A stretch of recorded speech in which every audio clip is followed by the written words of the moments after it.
Secondary school pupils in England are being advised to wear masks again to minimise the disruption caused by the Omicron strain. The move brings English schools in line with the rest of the UK, as the government says there are no excuses for children not to learn face-to-face. Education Secretary Nadhim Zahawi acknowledged the variant presents challenges. Professor Hugh Pennington thinks the decision will make some difference in tackling the spread. It's not the silver bullet to stop the transmission of the virus. It shows that something is being done, and there's going to be a relatively small but real reduction in transmission. Boris Johnson wants ministers to develop robust contingency plans for workplace absences over fears that rising COVID cases could affect businesses. It follows reports that guidance to work from home in England could continue for most of January. Public sector leaders have been asked to test plans against worst-case scenarios of up to 25% workforce absence rates. 20 Conservative MPs and peers have written an open letter calling on the Prime Minister to tackle the rising cost of living, particularly energy bills. Those who signed the letter, which was published in the Sunday Telegraph, include 5 former ministers. They're proposing environmental levies are cut and VAT is removed from energy bills. The government says it's already taking steps to help the most vulnerable by making cold weather payments and changes to universal credit. School children in Scotland are being urged to get their second COVID jab before heading back to school. From tomorrow, youngsters aged 12 to 15 can go to a drop-in centre as well as bring scheduled appointments forward. The Scottish Government says an increase in vaccination capacity means jabs are being offered earlier than originally planned. Meanwhile, around 132 million coronavirus jabs were given last year amid the largest vaccine campaign in British history. Over 90% of people in the UK over the age of 12 have now had their first jab, and nearly 85% have had their second. The emergence of Omicron has also accelerated the rollout, with more than 1.6 million Brits getting their booster jab in the final week of 2021. Firefighters are assessing damage to the roof of the Houses of Parliament in South Africa after a fire earlier on today. Around 35 firefighters attended the blaze, which is believed to have started on the 3rd floor of the building in Cape Town. No injuries have as yet been reported. Patricia de Lille, Minister for Public Works and Infrastructure, says an investigation is already underway. This is a very sad day for our democracy. We have the situation under control for now. We will be continuing with the investigation as to the cause of the fire. The DUP has warned Liz Truss of major implications unless progress is made over the Northern Ireland Protocol. They want the Foreign Secretary to swiftly set a formal deadline to end negotiations with Brussels. DUP leader Sir Geoffrey Donaldson says a lack of rapid and decisive progress would impact the stability of political institutions. Ms Truss, who took over from former Brexit negotiator Lord Frost, says she remains prepared to invoke Article 16 if issues are not resolved. Commons Speaker Sir Lindsay Hoyle has called for all former Prime Ministers to be knighted. It's as the Queen made Tony Blair a Knight Companion of the Most Noble Order of the Garter. That's the oldest and most senior British order of chivalry. However, Sir Lindsay says all ex-Prime Ministers should receive the honour, as it's one of the toughest jobs in the world. Meanwhile, a petition to have Sir Tony stripped of the award has received over 170,000 signatures. Farmers are to be paid to help restore natural habitats to fill the gaps left by EU subsidies in new government plans.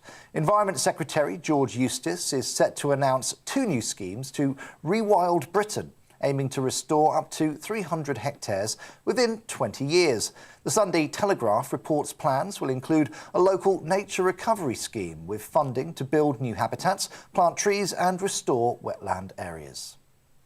OK, that's your news update. I'll be back in half an hour with the latest headlines. Now, back to Alistair.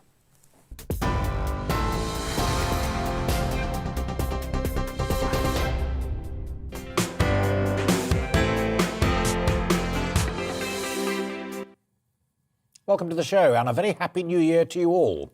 Masks back in school. The Conservatives 16 points behind Labour in one opinion poll. A worker shortage due to COVID and the living cost crisis. Here we go. Just some of today's biggest stories. Well, I'm delighted to say, to help me tackle them over the next couple of hours, my panel, columnist for Unheard, Alice Grant, and commentator for Young Voices, Connor Tomlinson. Welcome to you both. We shall hear lots from both of you very, very shortly. But to kick off the show, let's talk to Conservative MP Robert Halfon, who was mentioned in that news summary. Robert is indeed one of the 20 Conservative MPs and peers calling on the Prime Minister to tackle the spiralling cost of living with a cut to environmental levies. But he is also chair of the Commons Education Select Committee, so I'm keen to get his thoughts on the new masks mandate in schools. And there he is. Robert, thanks for joining me again, and a very happy new year to you. Let's start with schools first and COVID. This edict on masks is simply a case of the trade unions pressurising the government, isn't it? Well, first thing, can I say Happy New Year to you and all at GB News? But what I think we need to start by saying thank you to all the teachers and support staff, not just in my constituency of Harlow, but around the country, who are doing so much to try and open the schools on time and keep our children learning. But in terms of your question about masks, the unions will have their view and will advise, but it's the government that decides. And I do have significant concerns about compulsory mask wearing for children. The Children's Minister came to my committee in December and said there was very limited evidence as to the efficacy of masks in educational settings. Jonathan Van Tam, a very important man, Deputy Chief Medical Officer, widely respected, said masks are quite inhibitory to the natural expressions of learning in children involving speech and facial expression. And there's a lot of research out there from all around the world, from Belgium to Germany to Canada to the United States, that suggests that masks have a negative impact on children's well-being, mental health, learning and emotional abilities. So I think we need to be very cautious here. So why then doesn't the Prime Minister or the Education Secretary say, I hear what you say, but no, we are not going to do this. Parents don't want it. The kids don't want it. JVT doesn't want it. The Education Minister doesn't want it. The unions do. Well, I think that, as I say, the unions will give their view. I'm a trade union member. I've got nothing against trade unions. I happen to disagree with it. The government have decided to do this. I think, as I say, I have grave reservations about making children wear masks. What I don't understand, and the government need to explain this, not the trade union, at the end of the day, the government are the people in charge of the policy. What I don't understand is why are masks not required for adults in offices, yet we are forcing children to wear them all day, 5, 6, 7 hours a day in schools. And I just don't understand the inconsistency about that. Children mustn't be guinea pigs for COVID policy, especially now that, given that most teachers, most support staff will have been vaccinated, many more will have been boosted. Even children over the age of 12, many will have had a vaccination. So why do we make children wear masks when we know that there are other risks, not just COVID, but other risks to their general well-being? Absolutely. And the other key thing that everybody seems to agree on is what a good idea it would be to have air purifiers in all schools, promised, not delivered. My Twitter feed is burning with people who are saying, forget the masks, we want clean air for kids and for teachers. Where are they? Well, the government, from what I understand, have put carbon dioxide machines in, I think, 99% of schools now. There are thousands of air filter machines that have been sent off. They announced another 7,000 today and an extra 1,000 for alternative provision schools or schools that have children with special educational needs. But you're absolutely right, more needs to be done. And what I've suggested in the past is that the government should have a task force looking at all the schools that have problems with perhaps high teacher absences because of COVID, problems with health issues like not having ventilation systems, and work with the local authorities, with the academy chains, with the regional commissioners, to make sure all the right provisions, whether it's supply teachers or ventilators, are brought to those schools that need it. Because that way we can stop the schools closing. And I've written in the Mail on Sunday today an article, in essence, to suggest that it should be like a military campaign with a database of every single school in the country. When there is a problem with a school, there should be a red alert, a red button that literally goes off in the Department for Education, and every effort, every support, every measure needed is given to that school to keep the school open and the children learning. Message received loud and clear. Hope it's also heard in Downing Street and at the department. You mentioned your excellent article in the Mail on Sunday, and excellent it is. You've been a busy bunny, Halfon. You've also signed that letter in the Sunday Telegraph that Rob was talking about in his news bulletin. Cost of living's a major crisis. You want the government to suspend the green levies and cut VAT. Johnson's got a fixation about the green agenda, and cutting VAT will further damage the public finances. Is this the wisest letter you've signed?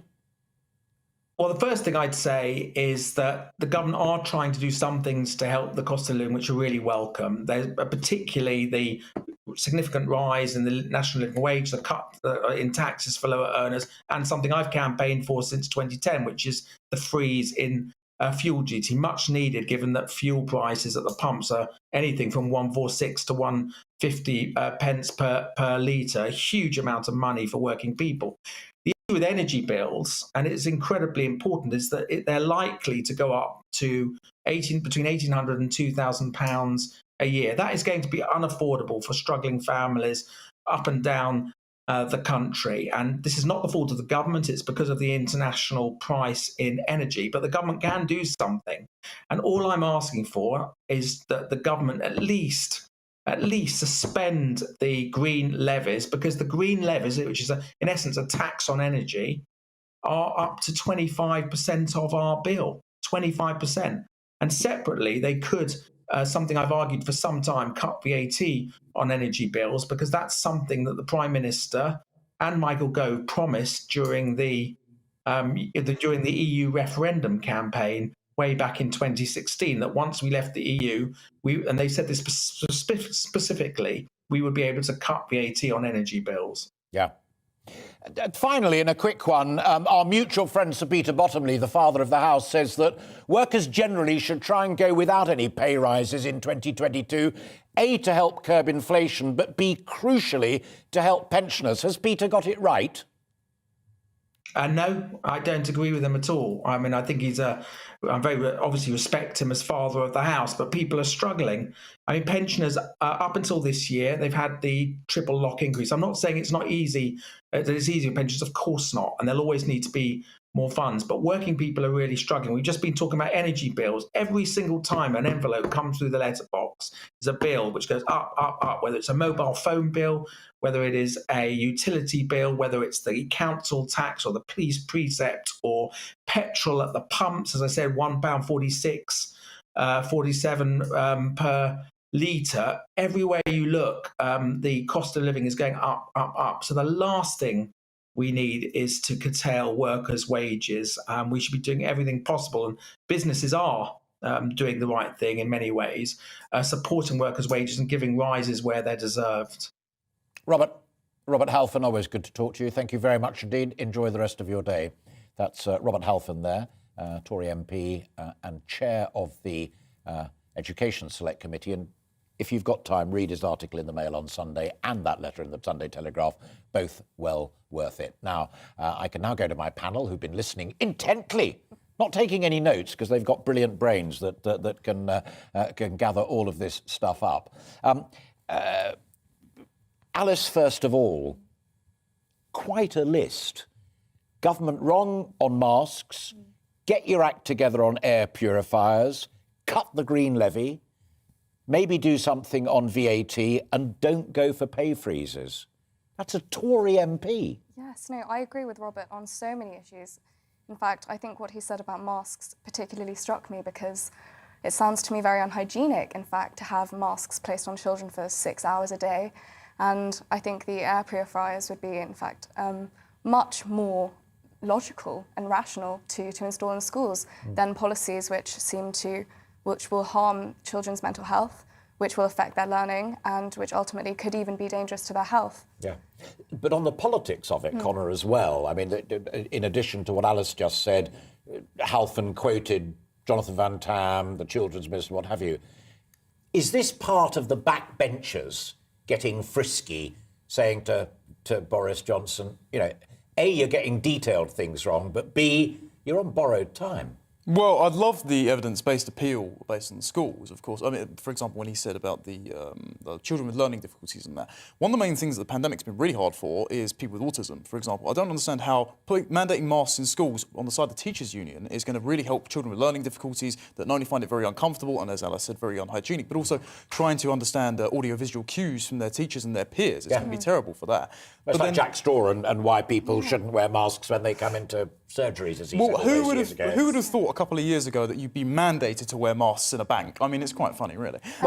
If there's medical advice that supports it, which Halfon clearly said, and you quoted again, Alice, the medical advice is not there. Exactly, especially when we're talking about 11-year-olds, 12-year-olds, which this policy is targeting here. I mean, their capacity for transmission of the virus is negligible. Yeah.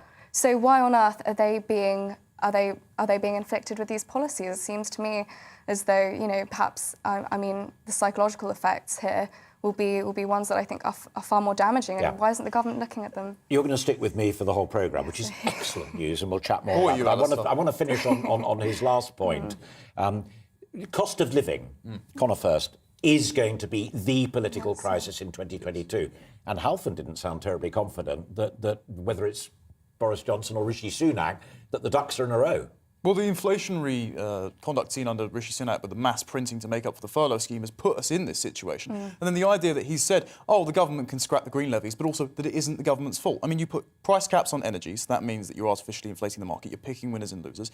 And then you abolished all of the gas and oil drilling in the North Sea. If we tap 10% of those reserves, we did enough for 50 years. What's going to bring the cost down isn't mucking about with the VAT, etc. It's repatriating the manufacturing. We saw that in America, and that'd do much better for the UK. The final brief thought from you. You said in America, James Carville famously said to Bill Clinton, it's the economy, stupid. If Johnson really wants to sort out his poll standing and his party's poll standing, it's the economy, the economy, the economy. Yes, I agree entirely. And what we've seen is debt has been spiralling out of control thanks to the pandemic and the COVID measures taken by this government. And really it will affect our generation. And I know so many young people who are very concerned about the cost of living, including myself, because I don't understand how this is sustainable for the future, all this money that's just being spent. Alice and Conor, thank you both very much indeed. We shall have more and more and more from you as the programme progresses, but that's it just for now. After the break, we'll be talking about dressage, and we'll be talking about all sorts of things Olympian and also a medical view on COVID. But first, let's bring you up to date with the weather. It's time to remind ourselves there's always another winter. Canary Islands sponsors the weather. Looking ahead to this afternoon, and the UK is looking very mixed with some sunshine, but also bands of rain or showers sweeping eastwards. Let's take a look at the details. By late afternoon, the rain will have cleared southwest England, leaving a legacy of sunny spells and blustery showers, some heavy with hail. Temperatures in Plymouth at around 11 Celsius. The same rain band will now be bearing down on the London area, so expect some heavy downpours and gusty winds for an hour or two. But most of Wales will be back into the sunshine, albeit with a scattering of blustery showers, especially near the coast. There will still be some rain across Pennine areas, but brighter skies should return to most parts from the west before the sun sets. Temperatures by late afternoon around 9 or 10 Celsius. The odd shower may encroach into North Yorkshire and Teesside later this afternoon, but on the whole it should remain dry and bright with the best of the sunshine for Northumberland. Lots of showers will be packing into western Scotland, likely merging into longer spells of rain at times. Some of those will blow across to the east of the country too. Northern Ireland will see a mixture of sunshine and showers this afternoon, with the majority of the showers in western and northern areas. Heavy rain and gusty winds will soon clear eastern England, with plenty more showers feeding into western and northern areas. And that's how the weather is shaping up for the rest of the day. Canary Islands sponsors the weather.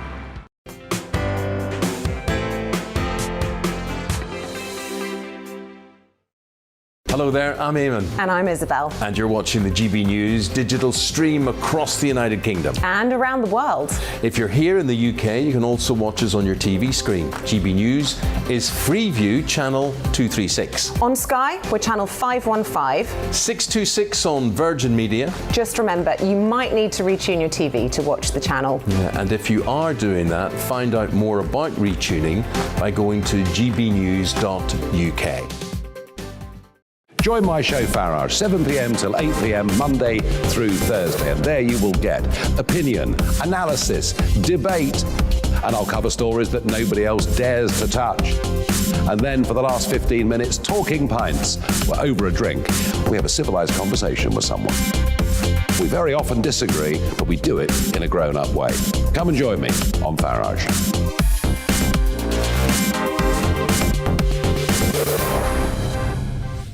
I'm Dan Wootton. Join me Monday to Thursday from 9 to 11 for the feistiest and most fun news debate on TV, where free speech reigns. I'll bring you a sharp take on the day's biggest stories, bombshell newsmaker interviews, and A-list guests. And I guarantee you, no spin, no bias, no censorship, and no reason to go to bed. That's Dan Wootton tonight, Monday to Thursdays from 9 on GB News. Hello there, I'm Eamon Holmes. And I'm Isabel Webster. And we hope you can join us for Breakfast with Eamon. And Isabel. You make me laugh out loud, belly laugh. Is that important first thing in the morning? Yeah, absolutely. And there's me trying to be deadly serious. News is a serious business. Yeah, I have to rein you in sometimes. Well, it doesn't stop us laughing at it. It doesn't stop us having an opinion on what's going on. Yeah. And it certainly will not stop us reflecting what you think. Weekdays from 6 to 9:30 on GB News. My name is Andrew Doyle. Join me every Sunday evening at 7 p.m. for Free Speech Nation. This is a show where we address current affairs and news stories of the week with the help of two wonderful comedian panellists. I brought in comics because I want to give it a lighter edge, and also they work for less. See you there.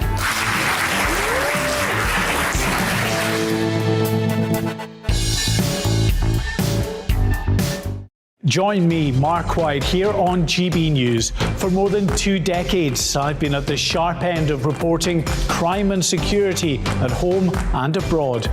From the scourge of terrorism to the fight against violent crime and the deepening small boats crisis in the Channel, they're issues you rightly care about, and so do I. As GB News home and security editor, my focus will be on the stories that matter to you.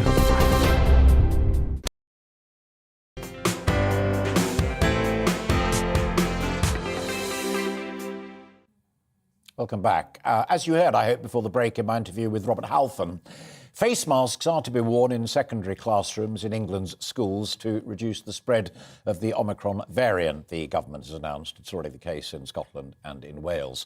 The temporary reintroduction of face coverings aims to address concerns about schools remaining open for face-to-face learning this coming term. Well, this week, COVID cases in England hit a record high of more than 160,000 cases daily. To discuss that and more, I'm delighted to be joined now by Professor Carol Sikora. Carol, welcome and thank you for finding time for us. Let me come to the masks issue first. Robert Halfon's an MP. He's not a medic, but he said that Jonathan Van Tam didn't see the merit. The Children's Minister, who's an educationalist, said he didn't see the merit. Why, in your view, are we doing this? I think it's partly political to do something because of the unions, but it does, I feel uncomfortable wearing a mask in public places. I don't feel uncomfortable in a hospital. So I'm the first to put the masks on if we go onto a ward or into a clinic, because you're doing it for the sake of someone else. It's not quite clear what the aim of this children's business is. The other thing that's interesting is it's going to come to an end in about 3 weeks' time. It's not a long-term intervention. And again, it's to try and curb the peak of Omicron in terms of numbers to prevent education closing down. That's how it's being sold to us. Let me interrupt, Carol. Let me interrupt. To be fair, unless you've heard different to me, I think it's going to be reviewed in 3 weeks' time rather than definitely scrapped. So they will reconsider it. Just while I've interrupted, do you agree as a medic that fresh air and these purifiers are even more important. Much more important than masks. I mean, how can a flimsy piece of paper that I keep in my pocket all screwed up really be effective? If you're going to do it, you're going to have to put a new mask on every 2 or 3 hours, exactly as we do in hospitals. And it's a sort of tokenism. It reminds people, and I think the damage is the mental health problems mask wearing carries with it. You know, if I go on a long plane journey, you have to wear a mask. That's the rules, and you just put up with it. But you're not doing much. You can watch a film, you maybe have some food and so on. But if you're at school, you're there to learn. And that process is going to be interfered with by the lack of visual contact, the inability to see faces, to understand nonverbal communication. It's so important in the educational world. Yeah. On the general overview, and then I want to talk about staffing and about your own area of expertise in cancer and oncology generally. But a couple before that, at what point in your view do we call COVID over? Is it a tension between the political class and the scientific class? Because death rates pretty stable and pretty low, hospitalizations a little bit up, but nowhere near the bad old days. When do we have the nerve to say it's over? When we've learned to live with it. And, you know, we live with the flu, we live with other coronaviruses, we live with the common cold, and we don't worry about it. People die from it every week. People die from the flu and the cold. Often they have other problems, exactly as with COVID. But we're not frightened. We don't publish the data. We don't look at it. You know, I'm addicted at 4 o'clock. It's usually a bit later to go onto my mobile phone to look at the government website for how many people were admitted to hospital, how many people were tested positive. It's an addiction that you develop. Why we don't do that for the cold or flu? It's almost equally damaging to a certain subset of population. So I think, when will it be over? By the summer, I think it will definitely over. Interesting. My last two questions then, drawing all of that together about the impact of being very nervous. Clearly, a lot of folk are being sent home. The NHS has got a real staffing problem. That seems to me to be emerging as the key problem. There just aren't the men and women, doctors, consultants, nurses, to make folk fitter. You're completely correct. And it's not the consultants that really matter. It's the people that are not the heroes. They are the heroes of the NHS, of course. The porters, the cooks, the cleaners, the healthcare assistants. These are the people that determine the efficiency of any healthcare operation. If they fail you because they can't come in because they're isolating, then you're stuck. And it doesn't matter how many brain surgeons or oncologists you have, they're not going to get the system going again. It becomes inefficient. And that's why we've got to really try and nurture the staff better in the NHS. We're not good at handling people. We sort of ignore them. I think the future, once this is all over, is going to be about trying to improve the conditions, not just money, but the importance of people, their self-worth and self-esteem in a very complex system that often forgets how important people with what seem like trivial jobs are to maintaining the whole system. And final thought from you, I always ask you the same question. You expect it, but you know why I ask it. The elephant in the room in all of this is waiting lists, not least your own area of expertise, oncology and cancer. It is, and the reason that cancer is so important is that we are very good at treating cancer that hasn't spread out of the organ it arises from, breast, lung, colon, and so on. Once it spreads, the numbers get poorer and poorer. The statistics, however good the treatment, is not as good as getting it early. So a 3-month delay for cancer because of missed operations, missed scans and so on is disastrous. And so the results, different groups have estimated, Cancer Research UK estimate 50,000 deaths excess from cancer. So we've got to do something quickly to get back to normal. Carol, good to talk to you. Have a great afternoon. Thank you very much indeed for your time. Carol Sakura there. Listening to that, Connor and Alice. Intriguing on, we could call it, it'll be over by summer, but we could call it now. Definitely, and God bless the professor for speaking some common sense to everybody. But the problem is the message of this sort of common sense perspective on live with COVID, etc., isn't really getting out there. You've got the BBC's initiative, the Trusted News initiative, that are suppressing information based on who they can define as being vaccine hesitant. That's partnered with the government. And you see the government picking their particular experts like Jenny Harries and Neil Ferguson, who time and time again the SAGE modelling is always wrong. So it's just that they're picking experts, unlike Dr. Sakura, who want to justify their pre-foregone political conclusions. Yeah. It's politics versus medical. The other thing I found intriguing is he agreed with me about staffing levels, whether it's cancer experts or COVID people, nurses, consultants and what have you. That's up to the government. But you can't wave a magic wand and suddenly train someone in 5 minutes who takes 7 years to train. No, exactly. And right now we're at a time where the backlog of cancer patients who need treatment is ever growing. And we need health professionals who are going to be there. And, you know, are we going to have this amount of uncertainty and panic over just a mild cold for how long? Because that's what Omicron is, really. It's not, there's no evidence to show it's very serious. And yet the government have always gone to the extreme measures already.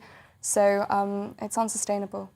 Very, very quickly, both of you, do you believe that the NHS is still under pressure, under threat from the Omicron wave? Not from the Omicron no, wave. It's not. No. Omicron peaked at the 21st of December anyway, in terms of cases in London, which is, you know, the hub, 9 million people living here.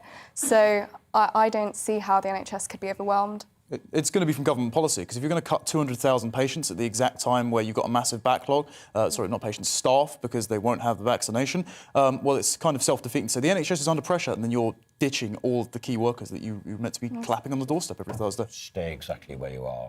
We shall have more from both of you later. For the time being, Conor and Alice, thank you very much indeed. Coming up next, I'll be delighted to be speaking to a very dear friend of mine, 5-time Olympic gold medalist Natasha Baker, MBE, who's just had an upgrade in the New Year's honours list to OBE. But first, let's bring you right up to date with Rob and the news headlines.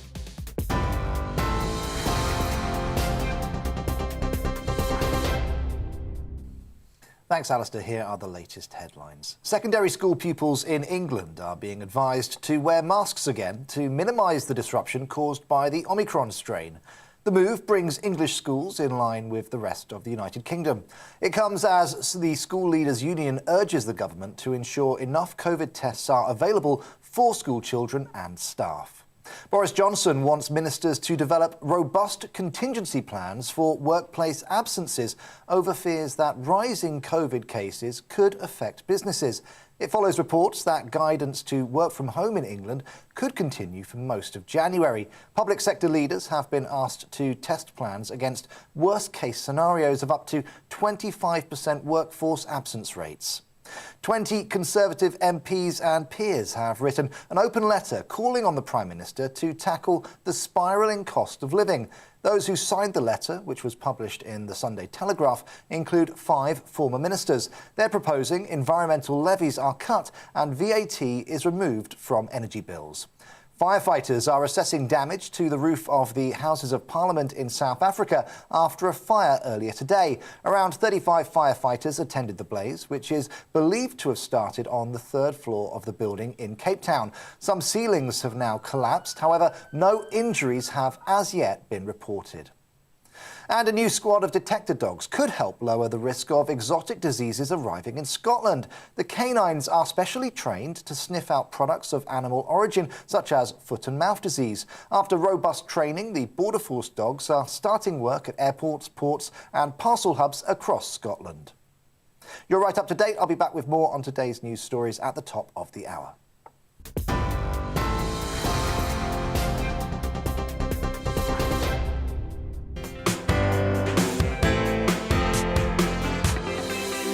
Hello there, I'm Eamon. And I'm Isabel. And you're watching the GB News digital stream across the United Kingdom. And around the world. If you're here in the UK, you can also watch us on your TV screen. GB News is Freeview channel 236. On Sky, we're channel 515. 626 on Virgin Media. Just remember, you might need to retune your TV to watch the channel. Yeah, and if you are doing that, find out more about retuning by going to gbnews.uk. Join my show Farrar, 7 p.m. till 8 p.m. Monday through Thursday. And there you will get opinion, analysis, debate, and I'll cover stories that nobody else dares to touch. And then for the last 15 minutes, talking pints. We're over a drink. We have a civilised conversation with someone. We very often disagree, but we do it in a grown-up way. Come and join me on Farage.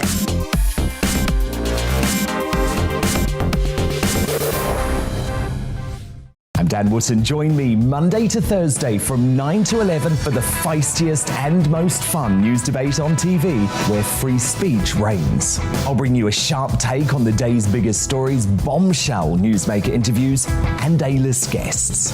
And I guarantee you, no spin, no bias, no censorship, and no reason to go to bed. That's Dan Wootton tonight, Monday to Thursdays from 9 on GB News. Hello there, I'm Eamon Holmes. And I'm Isabel Webster. And we hope you can join us for Breakfast with Eamon. And Isabel. You make me laugh out loud, belly laugh. Is that important first thing in the morning? Yeah, absolutely. And there's me trying to be deadly serious. News is a serious business. Yeah, I have to rein you in sometimes. Well, it doesn't stop us laughing at it. It doesn't stop us having an opinion on what's going on. Yeah. And it certainly will not stop us reflecting what you think. Weekdays from 6 to 9:30 on GB News.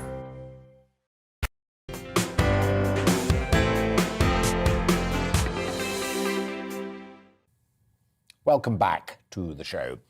This year's New Year's honours list had plenty of sporting figures on it, to be expected, many would say, after a successful Olympic year. And my next guest will receive a very worthy upgrade. Formerly awarded an MBE for her heroics in the Paralympic Games, Natasha Baker has now been awarded an OBE, and there she is. A lovely friend of mine. I've known her for ages. She is a superstar. But don't let that... I will still ask brutal and tough questions. Hey, first of all, lovely to see you, and warmest congratulations. You must be buzzing. Oh, so good to see you, Alistair. Thank you so, so much. I am just over the moon. I can't quite believe it, to be honest. I just love my horses and love riding, and I don't really see it as a job. So to receive this honour is just extraordinary. These were tough games. Let's remind people of that. The start date even, the delay, and the real COVID lockdown. I mean, there you are focusing on what you're doing as a human athlete with the brilliant creature that's there working with you. Delays, COVID, the lot. It must have been tough. Yeah, it was probably the most stressful part of my life so far, especially when we went into the pandemic in March last year. Well, no, the year before now, in March 2020. And the games were still going ahead, but I didn't have access to any of my trainers, my physiotherapists, my strength and conditioning. And, because of my disability, my body was just falling to pieces. And knowing that the games were still going ahead, it was really difficult to kind of just see how that was going to happen. So the delay was a huge, huge relief. And then even going into the beginning of 2021, it was still really difficult to see how it was going to go ahead with, cases on the rise. Yeah. But Paralympics GB did such an incredible job of keeping us safe. We didn't have any cases of coronavirus out there. And it actually, although it was a very different games, it still felt like a Paralympics, which was my biggest worry. Yeah, and the television coverage was sensational. While you were giving that answer, there was a lovely picture of you and the horse and your groom was masked up. And I mean, you and I both love equestrianism in every way, shape or form. And there are men and women who work with you as trainers, the groom who looks after the horse, the farrier who looks after the feet, the vets and the whole caboose.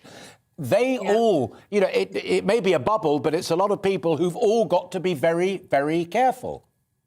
Yeah, absolutely. So I got my mum to come out with me. So I was incredibly fortunate because most parents couldn't come out. So my mum was looking after Lottie, my horse. And then the picture you saw was Claire Gallimore, who was the trainer that came out with me. So we had a miniature team of 3. But as you say, Alistair, there was such a big team involved. We had, nutritionists for us and for the horses, physiotherapists for us and the horses. We pretty much have a double team, one team for the horses, one team for us human athletes.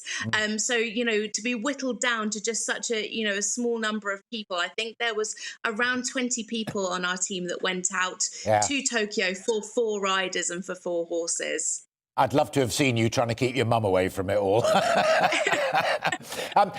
Just broadening it out a little bit as well, and you know where my bias and prejudices are coming from, but British equestrianism got a stack of medals. The three-day eventers did very well, then you guys in Paralympics. I mean, let's get this on the record. We are really quite good at this stuff, aren't we? Yeah, we are pretty good at it. Yeah, absolutely. And, we have one of the best games ever. And, since London 2012, equestrianism was really, really taken off. And, we got the individual gold from Ben Mayer in show jumping. We got the team gold the first time, I think, in over 50 years in eventing. We got team and individual medals in dressage. And then obviously we won the team gold in the Paralympics and picked up bundles of individual medals as well. So yeah, you're right. We're doing okay, and hopefully, for us as a Paralympic team, we took 4 very young, inexperienced horses. None of them had ever been to a championships before. So to come home, Lee brought home 2 individual golds. We got the team gold. We brought home 3 individual silvers and 2 individual bronzes from a very, very young team. So in Paris, hopefully 3 years down the line, we'll have even more experience, and those horses can really go out and show the world what they're made of. Great to have someone like Sir Lee Pearson, always an ever-present influence. The great Lee Pearson, who's won more gold medals than I care to count. Let me cut to the chase, though. You mentioned your disability. We never bang on about it because you just get on with it and do it. But if we were to say, either of us, to someone outside the equestrian world, here's someone whose legs don't work quite as well as yours, or whose brain doesn't work quite as well as yours, or whatever it may be, and they're going to get on a horse and they're going to make it do the most elegant, delicate, balletic type stuff and control it absolutely with their bums, thighs and knees, they wouldn't understand what we were talking about. It is counterintuitive, Natasha. Yeah, I think we're either brave or very stupid. Who knows? Probably a bit of both. But yeah, I mean, we're sitting on over half a ton of animal with its own brain, its own thoughts, its own feelings and emotions, and then asking them, like you say, to go into a massive stadium. And okay, Tokyo wasn't full of people, but our world championships, our European championships, and hopefully Paris will be. So to ask them to go into that kind of environment and work with us, and that's why it's so important to really, really have such a good relationship with your horse. And I can't use my legs at all when I ride, so they're totally redundant. And so I have to train the horses to my voice and to really subtle movements that I can make in the saddle. So just changing my weight forward to back or left to right gives them an indication of what I'm asking them to do. But, I think even more so in Paralympic dressage, it's so important that we have that really strong relationship between horse and rider. And I'm sure horses have a sixth sense. I'm sure that they know that our bodies don't work quite the same as an able-bodied person would, but actually they just accept it. There's no judgment, and they just crack on and want to do their absolute best for us. You spend a lot of time helping Riding for the Disabled, and we had the wonderful fact that in the same honours list as you, the Park Lane Stables in southwest London, they also got a gong for the work that they do. I'm going to grab something that you just said and add it to my next question. We don't understand how utterly brilliant and magnificent these creatures are, but they know when a child who has autism climbs on board, or a child who has cerebral palsy, or someone like you with myelitis whose legs don't work. Do we know why the horse knows that? Do you know what? No. I just think they are absolutely marvelous animals, and I just think they have this deeper level of understanding. They just want to be loved and to receive that love, and I just think that they understand on a deeper level when we come into contact with them, and want to nurture and want to look after us in some sort of way. I really don't know, Alistair, but it blows my mind every time I meet a new horse, and they just are so accepting. Yes, Princess Anne once said to me, we don't need to know, we just say thank you every day for it, and she's absolutely right. Finally and briefly, you mentioned Paris coming up, and fingers crossed for all of that. What does 2022 hold for you, Natasha? Well, I'm actually getting married in a couple of months. I'm getting married at the end of March, so that's very, very exciting. My planning has kind of been put on hold because of Tokyo, but now I can fully focus on that. And then after that, fingers crossed, the World Championships in August in Herning, Denmark. Yeah. Well, I've met him, and he's a wise man, and for what it's worth, you're a wise woman as well. From the bottom of my heart, and from all of us here at GB News, warmest congratulations to you. But you'd expect and accept from me to all of the Paralympians who did such a brilliant job for us. And fingers crossed for a lovely wedding, and fingers crossed for Paris as well. Natasha, a personal pleasure, and I hope folk at home enjoyed our conversation too. You take care. Lots of luck to you as always. The great Natasha Baker there. No apologies, no explanations, no excuses. She's just brilliant and she gets on with it. As we were discussing there with Natasha, there can be few better ways to start 2022 than with a New Year honour. The co-captain of Team GB's wheelchair rugby team, Gavin Walker, was given an MBE for his services to his sport. Our Yorkshire and Humber reporter Kevin Larkin spoke to Gavin about how he was feeling after being honoured. Gavin, first of all, congratulations on your MBE for your services to wheelchair rugby. Tell us a bit about how you found out. A real shock. When you play sport and you want to achieve in sport, an award like this is something you're not expecting at all. And so we had a letter drop on our doormat, a bit of a strange looking letter, and then to open it and to find out that you've been put forward for an MBE is fantastic news. And did you know anything about it in advance? Was it just literally the letter on the door? Yeah, no sort of warning about it at all, which just makes it that extra special, I think. Obviously, athletes have got MBEs before, but it's not something you go into expecting to receive one. So. How about your family? I'm sure they were over the moon as well, weren't they? Yeah, absolutely over the moon. I told my closest family, but it's something you've got to keep secret, so sort of holding on to that information for about a month, it's quite difficult. You just want to, spread the word. How did getting the MBE compare to winning the gold medal in Tokyo? It's a strange one. As soon as I won the gold medal, as soon as we won that as a team, I really felt as though that was something for everyone, something to represent our efforts as a team and something that should be shared and something that everyone should celebrate. And that's why I've gone around the schools and shown it off and been to the spinal unit to show patients that are going through a similar accident to me. But the MBE, I feel that's a little bit more personal, to represent my efforts and to really show what I've achieved personally.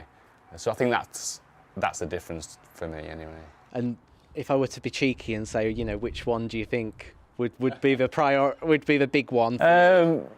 It's a strange question. I mean, it's a great honour to have both of them, but the gold medal is where it all started, I guess. That's something that's never been achieved by a European team, and I think that has to be the one. That's where all this fabulous things have come from. So. And what does this do for wheelchair rugby as a sport? I know you've been campaigning very hard, and obviously the great performance in Tokyo has raised the profile. Yeah. What does this do for the recognition of the sport and the profile of the sport? It just continues it, and it has been amazing since we've got that gold medal. The attention that we've had for the sport, people really been interested in taking up the sport as something they want to do. That's only going to increase. And then the MB and other awards that we've had since then is just going to continue that, just keep us in the limelight, and it can only be great for what we want to achieve in the future.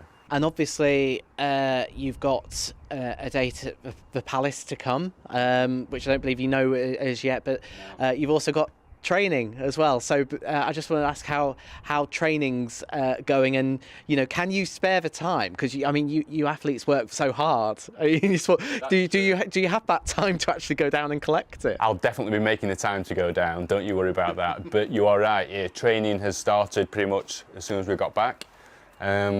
This year now, it's so much busier than what we would normally expect because of the restrictions we had last year. It's all been crammed into this year. So training is, we've been back for a good few months now. and Monday I'll be back in the gym again. And how are you feeling about Paris? Really confident. We can't be too overconfident though. The other two European teams, probably France and Denmark, are very, very competitive. They had a great Paralympics as well, particularly in the opening stages, so we can't underestimate those. But saying that, we're full of confidence, and we've got the belief now that we are able to perform in the highest level.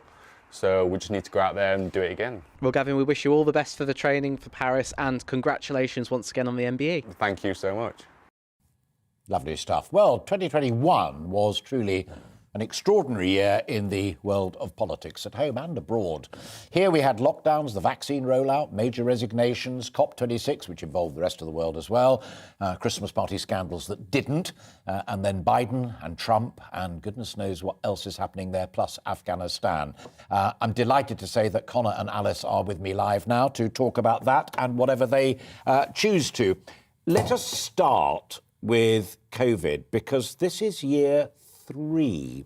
But forget the science for a moment, the politics of it. How have both major parties handled it? Well, it's interesting because what I see is a series of really broken promises. And this all began, as you said, nearly 3 years ago now, being told that we'd only be locked down for 3 weeks to flatten the curve. And it has drawn out and become just a non-stop, incessant... No defence in saying as circumstances change, like John Maynard Keynes, I changed my mind? Absolutely not. I mean, John Maynard... I wouldn't defer to John Maynard Keynes for anything to do with sense or morality, Alistair, because his politics and personal life are stock market awful. Classical music. Well, I don't know about that, but OK.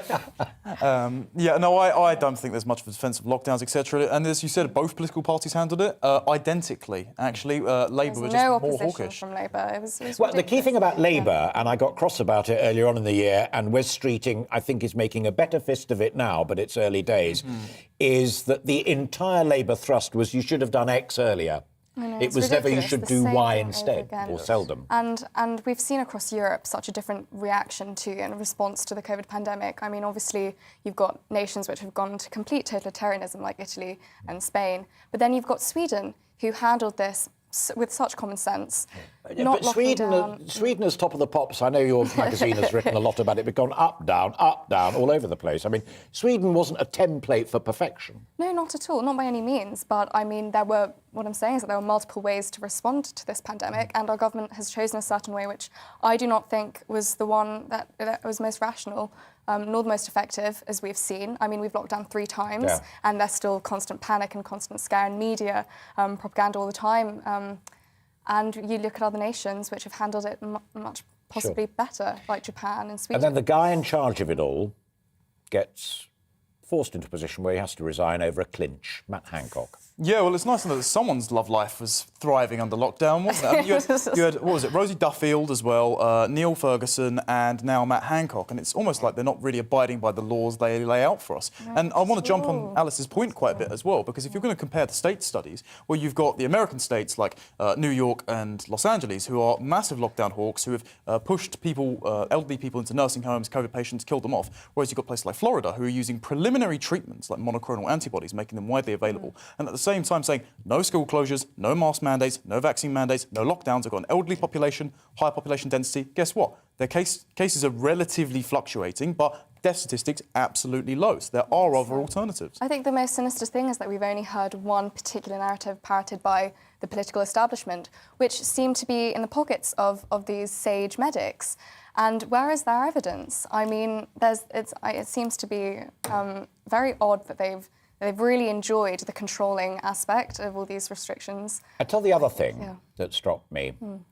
If you were to write this as a political novel, which both of you are more than capable of doing, I'd love to suggest that one of the biggest crises came because the very, very top advisors and 1 or 2 ministers told the nation what they can and cannot do, and promptly broke every rule in the book, not least over funny hats and silly Santas.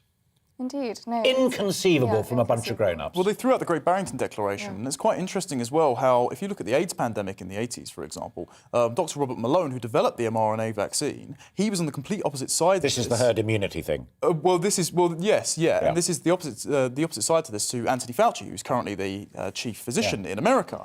And Anthony Fauci got everything about AIDS wrong. Dr. Robert Malone got it right and developed mRNA vaccine. Alice is giving you a death stare. But look, I think you're right. Oh, it was the stare of agreement.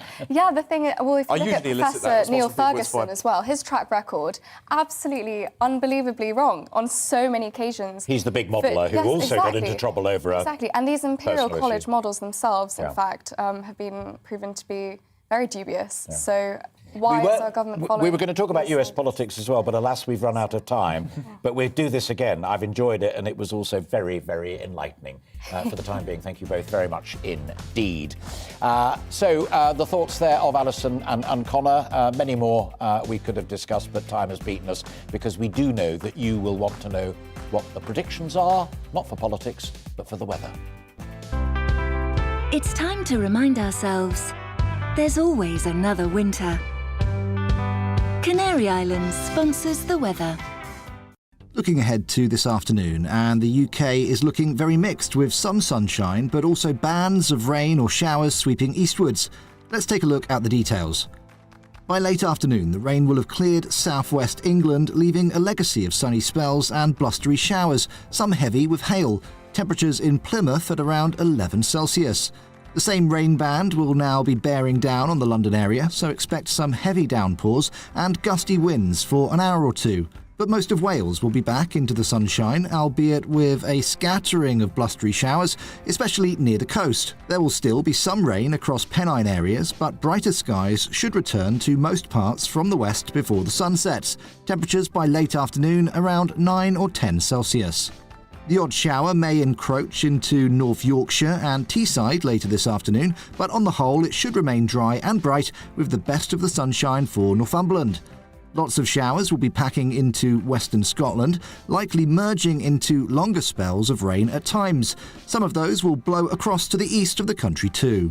Northern Ireland will see a mixture of sunshine and showers this afternoon, with the majority of the showers in western and northern areas. Heavy rain and gusty winds will soon clear eastern England, with plenty more showers feeding into western and northern areas. And that's how the weather is shaping up for the rest of the day. Canary Islands sponsors the weather.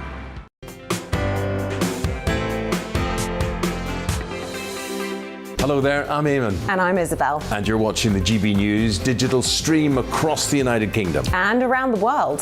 If you're here in the UK, you can also watch us on your TV screen. GB News is Freeview channel 236. On Sky, we're channel 515. 626 on Virgin Media. Just remember, you might need to retune your TV to watch the channel. Yeah, and if you are doing that, find out more about retuning by going to gbnews.uk. Join my show Farage, 7 p.m. till 8 p.m. Monday through Thursday, and there you will get opinion, analysis, debate, and I'll cover stories that nobody else dares to touch. And then for the last 15 minutes, talking pints. We're over a drink. We have a civilized conversation with someone. We very often disagree, but we do it in a grown-up way. Come and join me on Farage.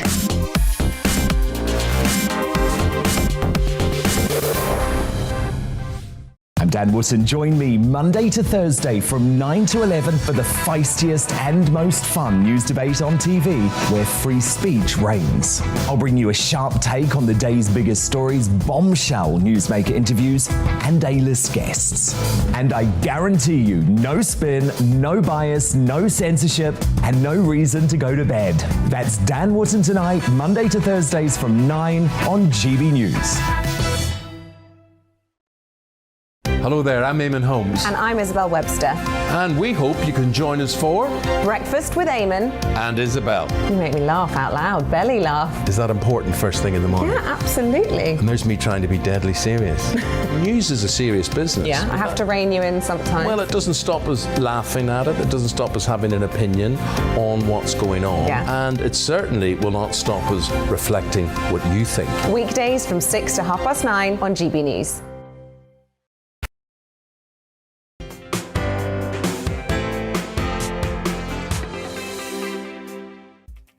Very good afternoon to you and welcome back to GB News Live with me, Alastair Stewart. Coming up in the next hour, I'll be speaking to two fitness gurus about how to get fit in 2022.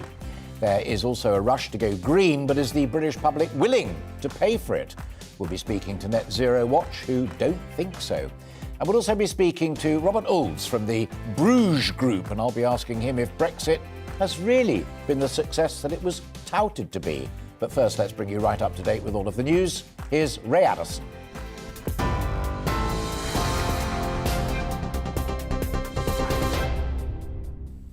Thanks, Alistair. Here's your news at 1 o'clock.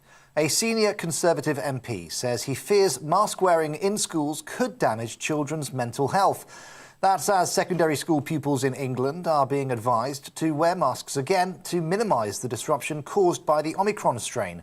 The move brings English schools in line with the rest of the UK, as the government says there are no excuses for children not to learn face-to-face. Robert Halfon, chair of the Commons Education Select Committee, says the risks from COVID need to be balanced against the risks to children's well-being. A lot of research out there from all around the world, from Belgium to Germany to Canada to the United States, that suggests that masks have a negative impact on children's well-being, mental health, learning and emotional abilities. So I think we need to be very cautious here. But Professor Hugh Pennington thinks the move will make some difference in tackling the spread. It's not the silver bullet to stop the transmission of the virus. It shows that something is being done, and there's going to be a relatively small but real reduction in transmission. Boris Johnson wants ministers to develop robust contingency plans for workplace absences over fears that rising COVID cases could affect businesses. It follows reports that guidance to work from home in England could continue for most of January. Public sector leaders have been asked to test plans against worst-case scenarios of up to 25% workforce absence rates. 20 Conservative MPs and peers have written an open letter calling on the Prime Minister to tackle the rising cost of living, particularly energy bills.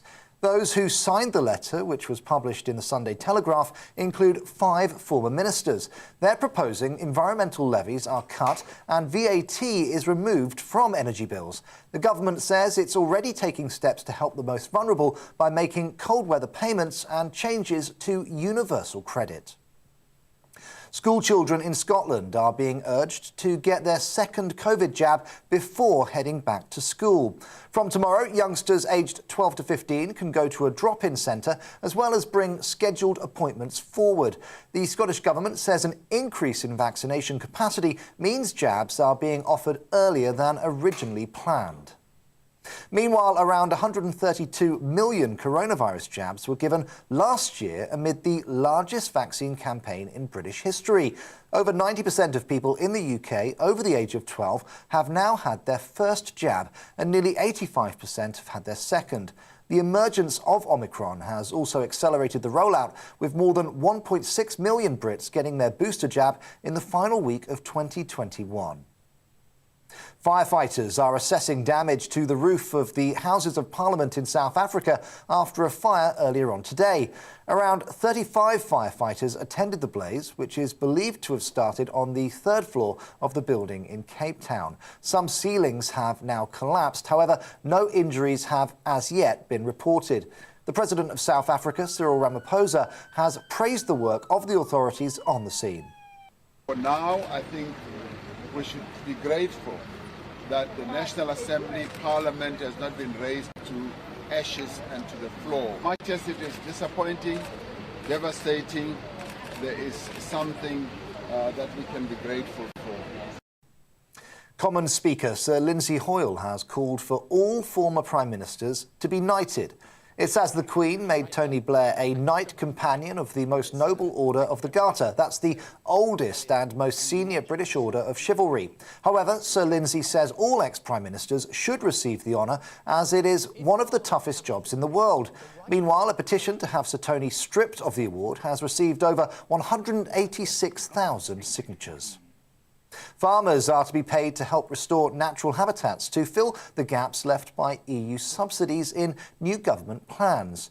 Environment Secretary George Eustice is set to announce 2 new schemes to Rewild Britain, aiming to restore up to 300 hectares within 20 years. The Sunday Telegraph reports plans will include a local nature recovery scheme with funding to build new habitats, plant trees and restore wetland areas.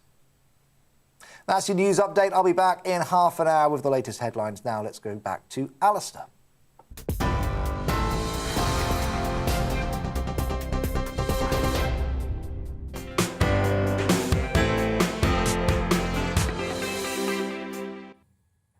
Thanks, Ray. It is that time of year when we all feel a bit full after Christmas, and for many the new year is all about getting fit. For some, that's going to involve spending a fortune on an expensive fitness machine or reactivating a gym membership, but there are other, less expensive ways to lose some weight and get active. And I'm delighted to be joined in the studio by fitness guru Josh Saltzman and Pavin Suri.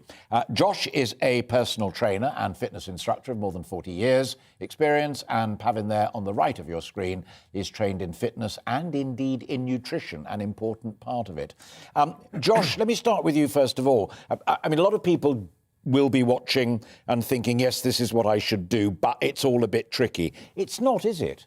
It's not tricky. I mean, the most important thing, Alistair, is to start off slowly if you want to get in shape quickly. And I mean that in the sense that most people, they rush into their fitness regime.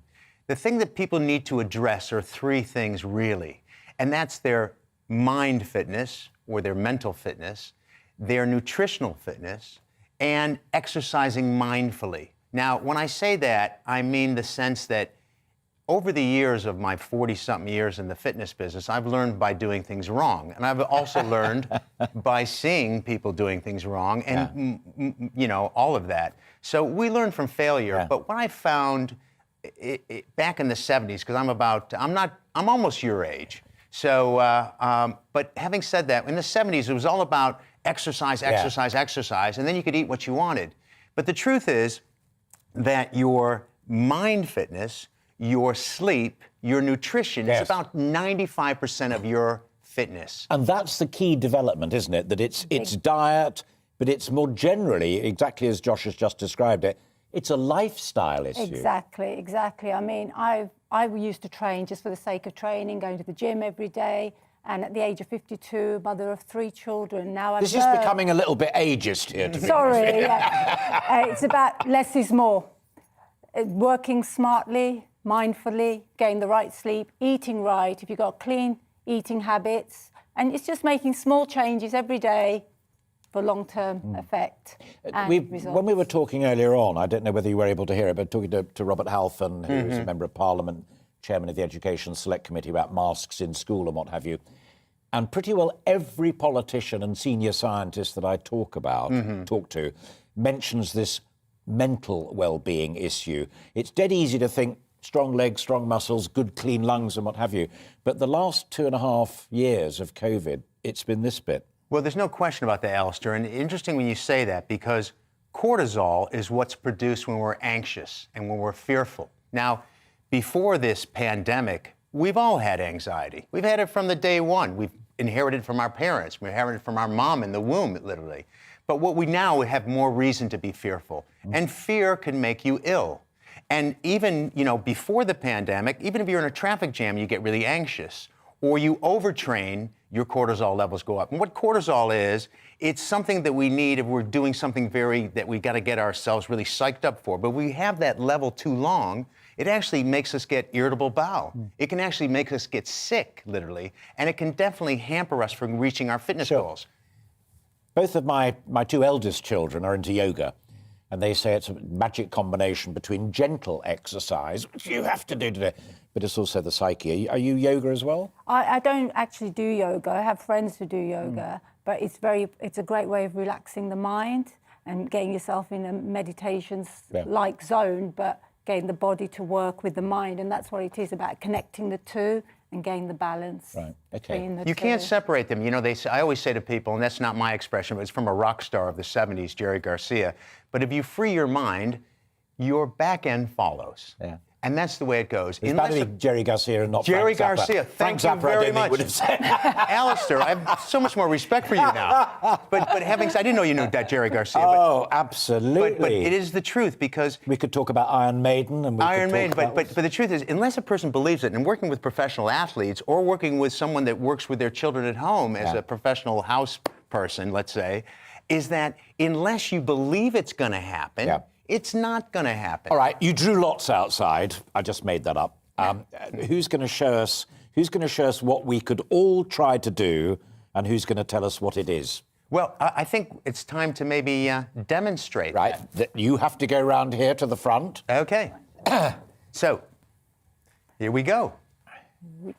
I would just like to, if we could cut up camera 6 just for a moment, I would just like to explain. Yeah, I did volunteer, but it was judged by both Pavi and indeed by Josh that it was better that you saw the experts doing it. That's the only reason I'm sitting here. Back to you, ladies and gentlemen. That's a good excuse. Okay, Pavi's going to lay down right here. And what we're going to start out with, because you need daily disciplines every day. And I say disciplines because disciplines will keep you doing it, and it'll make you feel better. But when you start your day, whether you're a professional athlete or you're a house person, I'm saying, you know, the politically correct way of saying that, whether you're a house person, whether you're a man or a woman, you got to make sure that you're ready for your game. And the first thing that Pavan's doing here, I'm just going to move this a little bit, Pavan, down here. This is underneath her coccyx. It's a roller. And what's happening here is the way she is now is the way she wants to stay for the rest of the day, which is her hips should be forward, our hips need to be forward, and our shoulders back. Because when our shoulders come forward and our hips go back, we have all kinds of back issues, neck issues, and everything else. And what I'm going to do here, this is how I work with my clients and how I start with my clients. I just press on their hip flexors.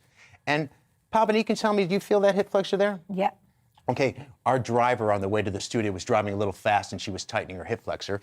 But what I'm going to do, and she can do this by herself, is basically just to push on the hip flexor, and she's going to tell me mindfully, meaning that she's going to tell me a number, a perceived exertion. What number out of 10 are you on, where 10's the most uncomfortable? About 5, 6. So I'm going to keep pushing on it until it goes down to 2.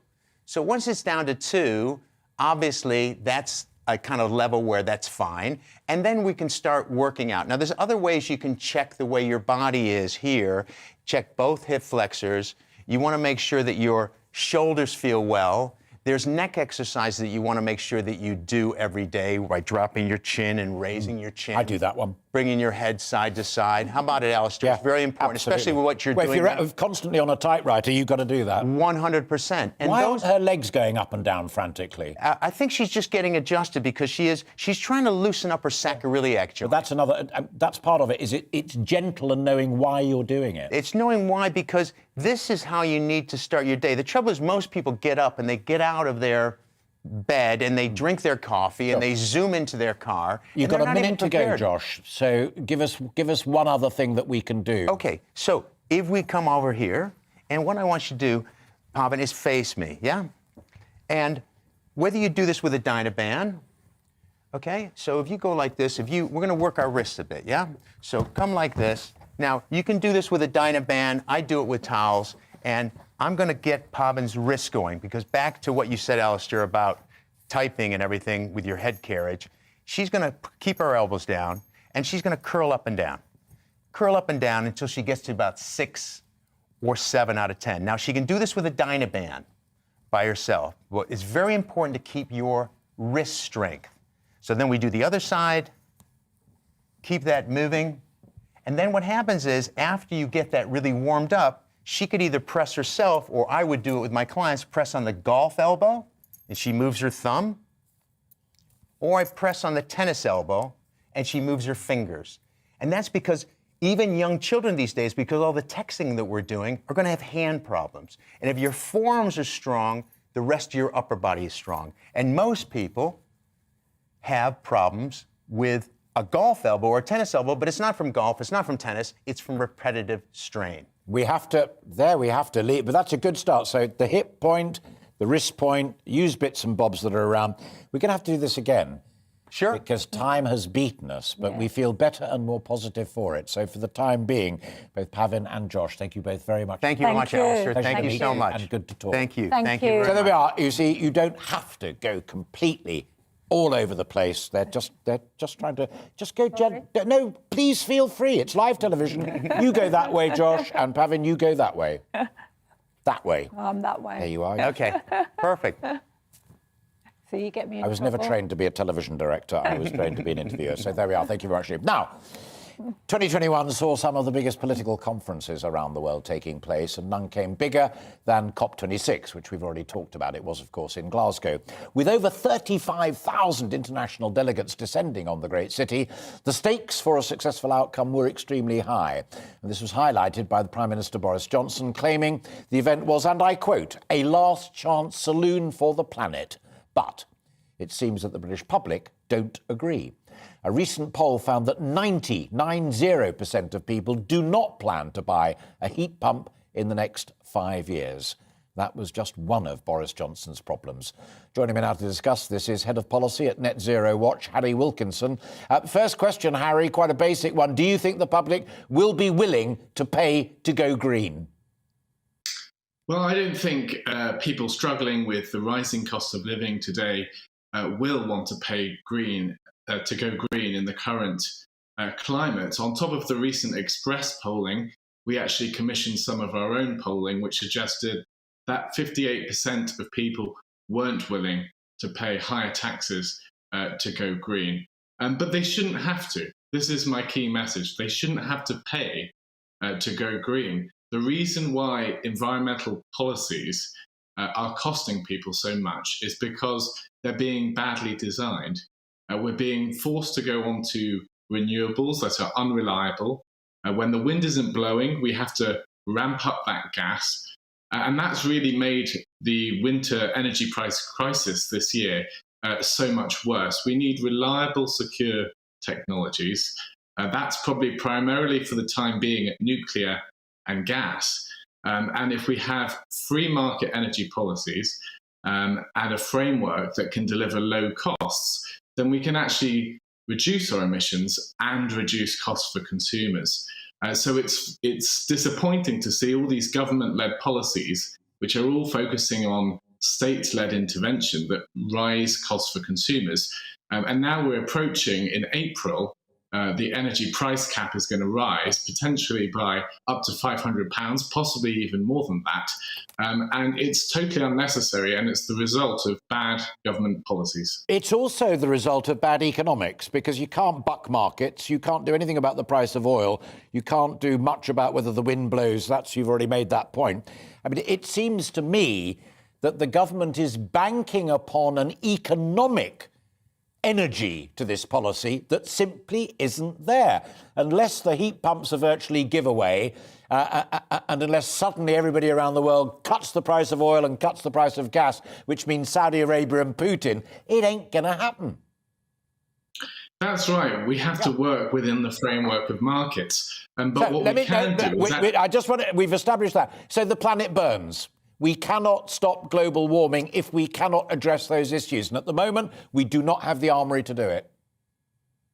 Well, you're right that we need fossil fuels to continue. I don't think that means the planet burns, because I think when you look at what kind of trajectory the world is on in terms of global emissions now, it's not in the worst case scenarios. We hear a lot about worst case climate change scenarios, but those assume that we'll see a massive increase in coal use going forward through the next century. And those predictions Harry, hang on. China are not going to stop. Germany say they will wean themselves off dirty coal eventually. We're living in cloud cuckoo land. Well, that's completely right. China is going to keep raising its emissions. But I would just encourage people to welcome the economic development that we're seeing that is raising billions of people out of poverty. We're seeing deaths from extreme weather actually decline. So even though various weather conditions have changed, and in some cases they're actually becoming less frequent, in some cases they're becoming more frequent, but the impact they have is reducing, and that's because we're becoming more developed, better able to respond to natural disasters. And that means we can look forward with confidence to the future and not be overly alarmed about the risk of climate change. In one word, learn to live with it. think that's going to have to be the case, but we're going to thrive. It's not a bad situation. That's 12 words, but they were very good and important. Harry Wilkinson, genuinely a pleasure to talk to you always. Thank you very much indeed. So you can't buck science and you can't buck economics either. Hey, we need to get real. Coming up after the break, we discuss if Brexit's delivered on its promises. But first, ironically, we'll bring you up to date with the weather. It's time to remind ourselves there's always another winter. Canary Islands sponsors the weather. Looking ahead to this afternoon, and the UK is looking very mixed with some sunshine, but also bands of rain or showers sweeping eastwards. Let's take a look at the details. By late afternoon, the rain will have cleared southwest England, leaving a legacy of sunny spells and blustery showers, some heavy with hail. Temperatures in Plymouth at around 11 Celsius.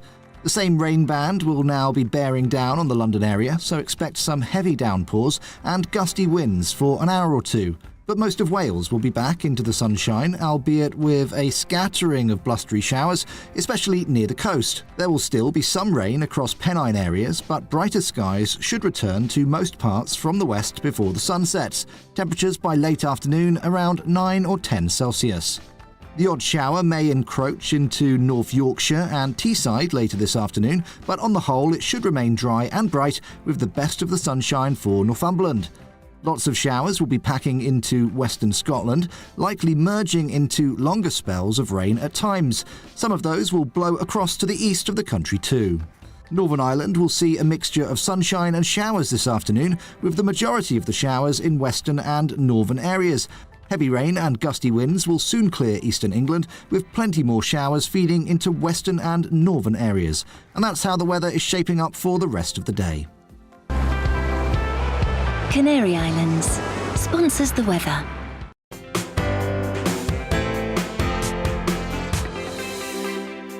Hello there, I'm Eamon. And I'm Isabel. And you're watching the GB News digital stream across the United Kingdom. And around the world.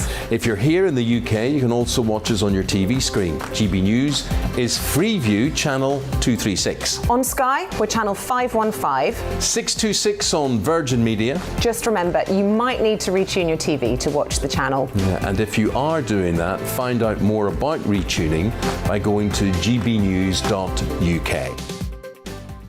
Join my show Farrar, 7 p.m. till 8 p.m. Monday through Thursday, and there you will get opinion, analysis, debate, and I'll cover stories that nobody else dares to touch. And then for the last 15 minutes, talking pints. We're over a drink. We have a civilised conversation with someone. We very often disagree, but we do it in a grown-up way. Come and join me on Farage.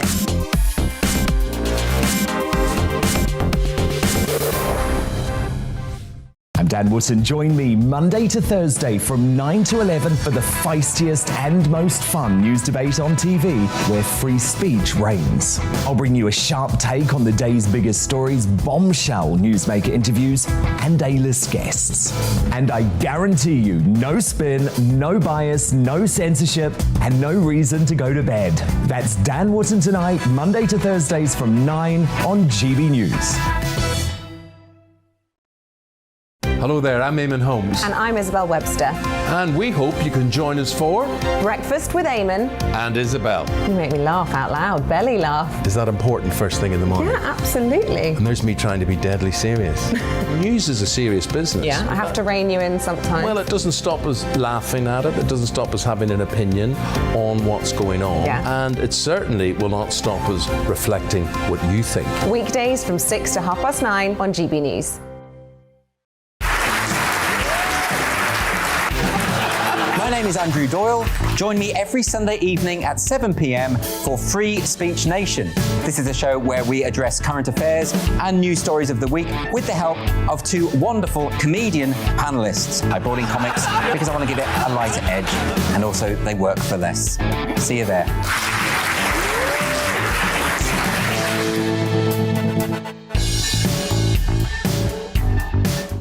Join me, Mark White, here on GB News. For more than 2 decades, I've been at the sharp end of reporting crime and security at home and abroad. From the scourge of terrorism to the fight against violent crime and the deepening small boats crisis in the Channel, they're issues you rightly care about, and so do I.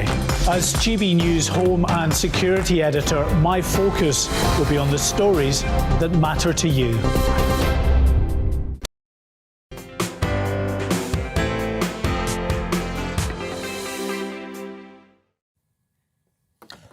Welcome back. I'm just trying to sort myself out, having had the fitness gurus in here, and it's made me all of a fluster. I apologise profusely for that. Deep breath, move on. It's been nearly 2 years since Britain left the European Union. Yes, Boris Johnson will claim that he was the man that got Brexit done. But has Brexit really lived up to what was promised in 2016 and the referendum campaign?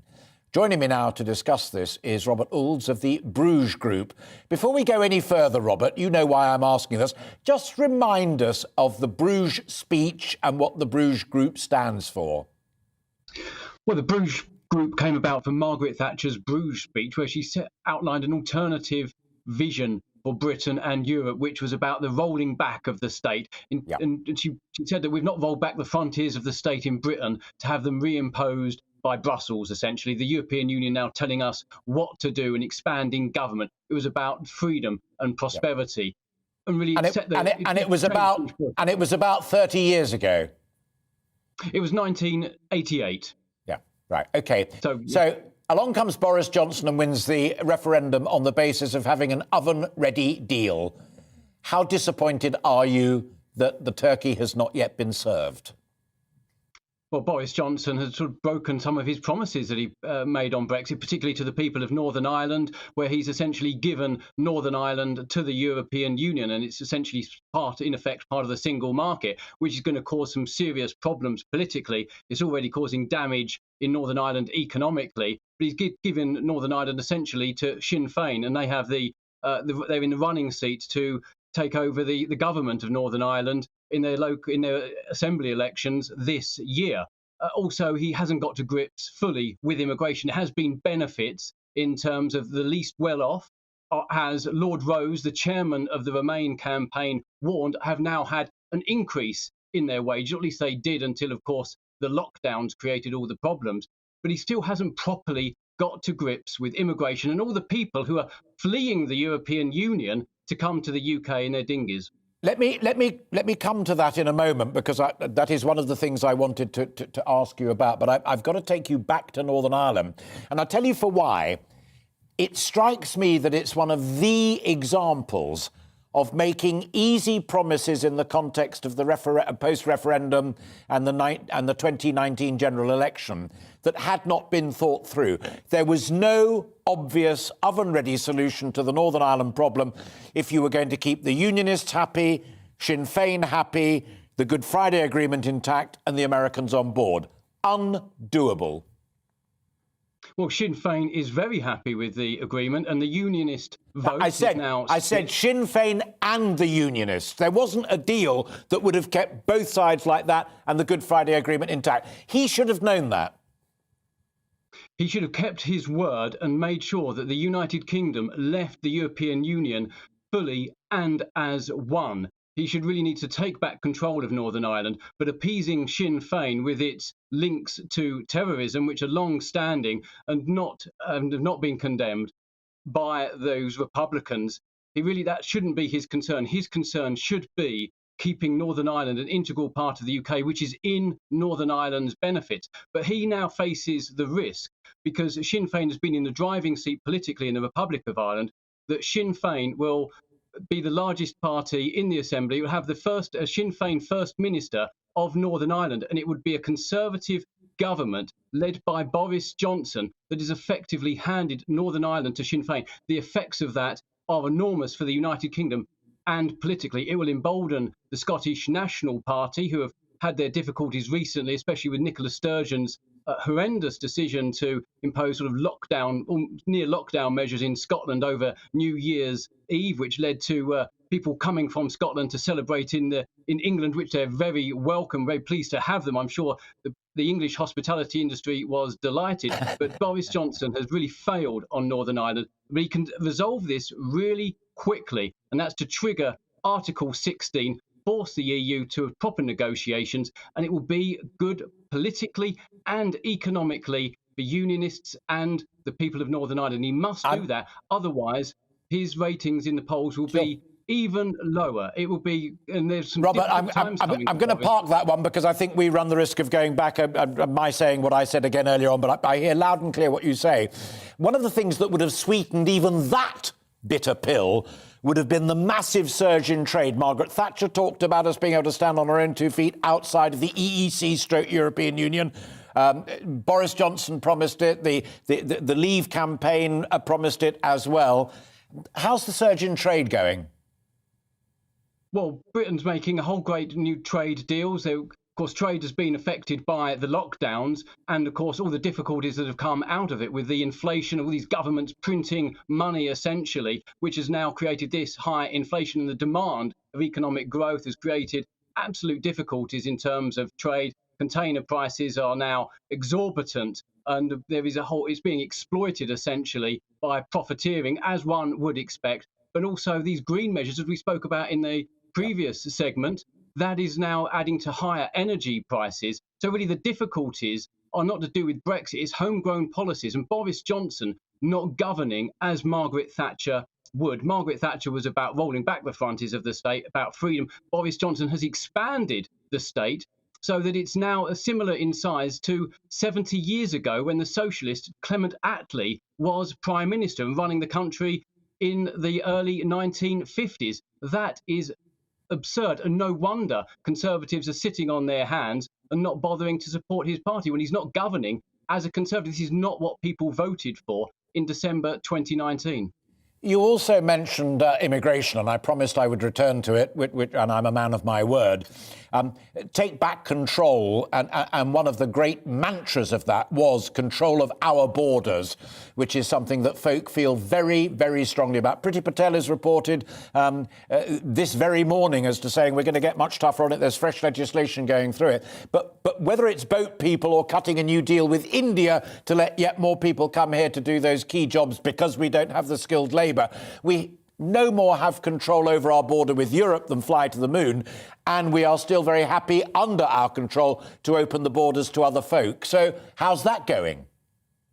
Well, the policy was always about protecting the least well off, about those on lower incomes, those in lower productivity jobs, which have been flooded by people, particularly from Eastern Europe, which lowered wages.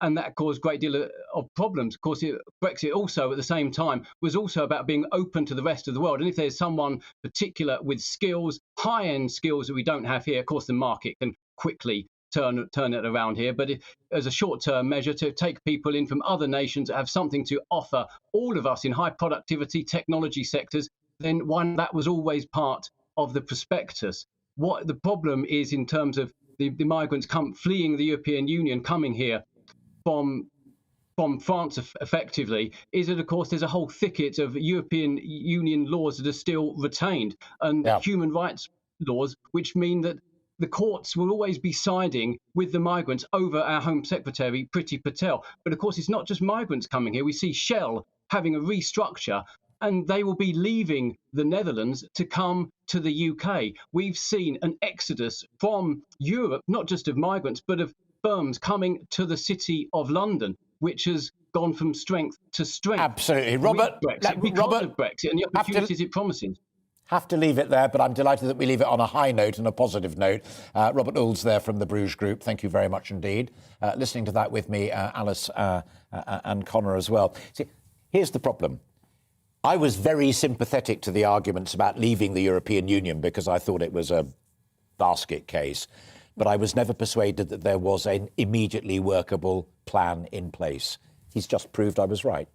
Well, the thing is that Brexit was a golden opportunity, I feel, to take back control of so many of our industries, and that hasn't been delivered.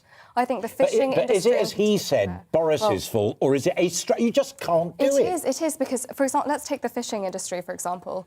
Boris could have so easily decided to rebuild and re-energise our deprived fishing coastal communities. We have 186 coastal MPs.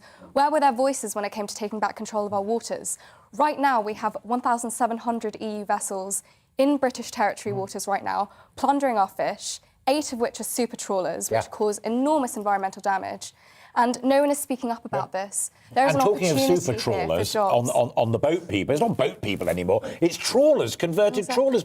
We no more have control of our borders as far as the European Union's concerned as fly to the moon. This is part of the question of why Brexit sometimes get bogged down in dry policy conversations. The main point, the ethical point of all of this is take back control. It's a question of national sovereignty, whether it's migration, trade, etc. And this is why the European project is a pipe dream. You can never have a unified Europe. I'm with Peter Hitchens on saying that the European Union is Germany by any other means. You've got this German unification concern, whereas Britain's always been little Englanders, every man this castle. If trade really kicks off, which many people say, Hamish McRae's written a brilliant piece in the Mail this morning, it's going to be big trade next year.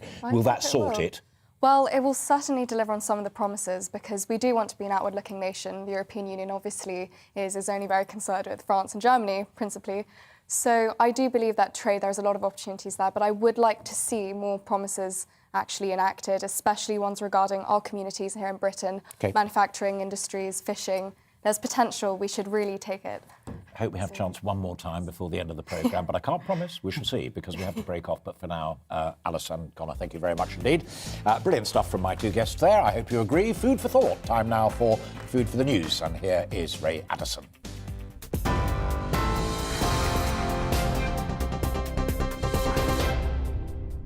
Thanks, Alistair. Here are your latest headlines at 1:36. A senior Conservative MP says he fears mask wearing in schools could damage children's mental health. It's as secondary school pupils in England are being advised to wear masks again to minimise the disruption caused by the Omicron strain. Robert Halford, chair of the Commons Education Select Committee, says the risk from COVID needs to be balanced against the risks to children's well-being. However, Wes Streeting, the Shadow Health Secretary, says he would rather have masks worn in classrooms than children out of school. Boris Johnson wants ministers to develop robust contingency plans for workplace absences over fears that rising COVID cases could affect businesses. That follows reports that guidance to work from home in England could continue for most of this month. Public sector leaders have been asked to test plans against worst-case scenarios of up to 25% workforce absence rates. 20 Conservative MPs and peers have written an open letter calling on the Prime Minister to tackle the spiralling cost of living. Those who signed the letter, which was published in the Sunday Telegraph, include 5 former ministers. They're proposing environmental levies are cut and VAT is removed from energy bills. Firefighters are assessing damage to the roof of the Houses of Parliament in South Africa after a fire earlier on today. Around 35 firefighters attended the blaze, which is believed to have started on the 3rd floor of the building in Cape Town. Some ceilings have collapsed, however, no injuries have as yet been reported. And a new squad of detector dogs could help lower the risk of exotic diseases arriving in Scotland. The canines are specially trained to sniff out products of animal origin, such as foot and mouth disease. After robust training, the Border Force dogs are starting work at airports, ports and parcel hubs across Scotland.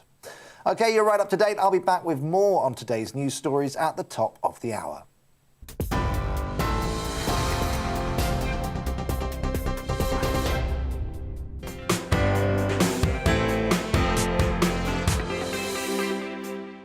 Join me, Mark White, here on GB News. For more than 2 decades, I've been at the sharp end of reporting crime and security at home and abroad. From the scourge of terrorism to the fight against violent crime and the deepening small boats crisis in the Channel, they're issues you rightly care about, and so do I. As GB News Home and Security Editor, my focus will be on the stories that matter to you.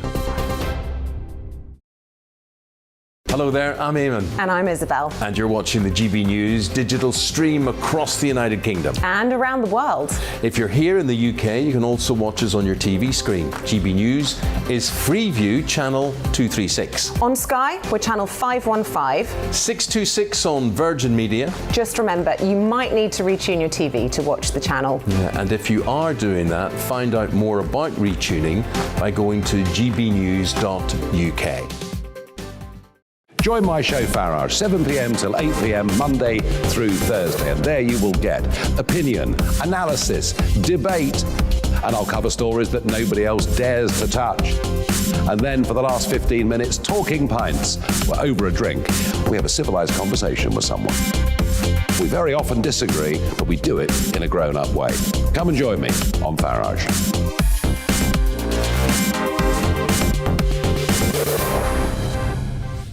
I'm Dan Wootton. Join me Monday to Thursday from 9 to 11 for the feistiest and most fun news debate on TV, where free speech reigns. I'll bring you a sharp take on the day's biggest stories, bombshell newsmaker interviews, and A-list guests. And I guarantee you, no spin, no bias, no censorship, and no reason to go to bed. That's Dan Wootton tonight, Monday to Thursdays from 9 on GB News. Hello there, I'm Eamon Holmes. And I'm Isabel Webster. And we hope you can join us for Breakfast with Eamon. And Isabel. You make me laugh out loud, belly laugh. Is that important first thing in the morning? Yeah, absolutely. And there's me trying to be deadly serious. News is a serious business. Yeah, I have to rein you in sometimes. Well, it doesn't stop us laughing at it. It doesn't stop us having an opinion on what's going on. Yeah. And it certainly will not stop us reflecting what you think. Weekdays from 6 to 9:30 on GB News.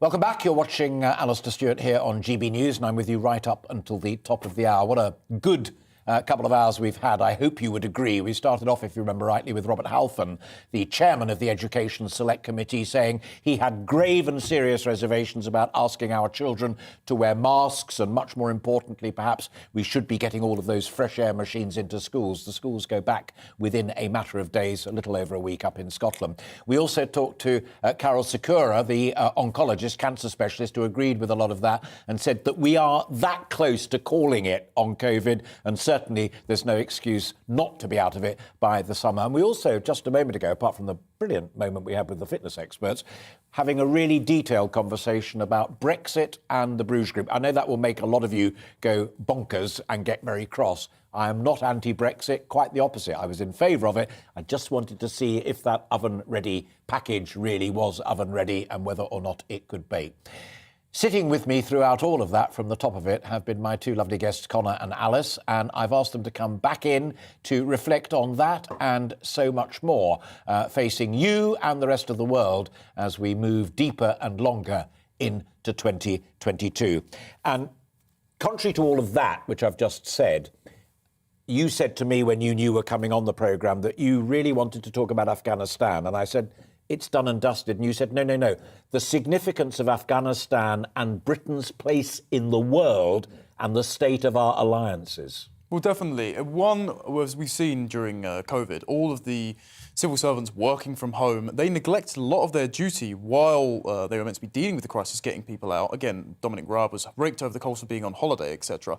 Failures on both sides there. But also, we've deferred most of our power across the world, and it's mainly because they had most of the troops stationed there, to America. And there's a lot of questions about Joe Biden's competency, both with domestic and foreign policy. Now, with that vacuum provided by America and the UK in that global sphere of influence, China's moved in. They're using their Belt and Road Initiative, which is an infrastructure loan upgrade system that snatches up nations in the Middle East and Africa that really need roads and power, etc. They're moving in, and now they're taking the largest lithium deposits in the world when they're making 80% of our batteries. Basically exactly the same when we were building our empire 200 years ago. Well, it's very, unfortunately, it's very similar with the sort of... Well, that... Like, that's the thing. China is a very dangerous communist nation, and it should be under severe scrutiny, and I simply don't see that from this government at all. In fact, I see pandering to China a lot by Boris Johnson, which is sinister.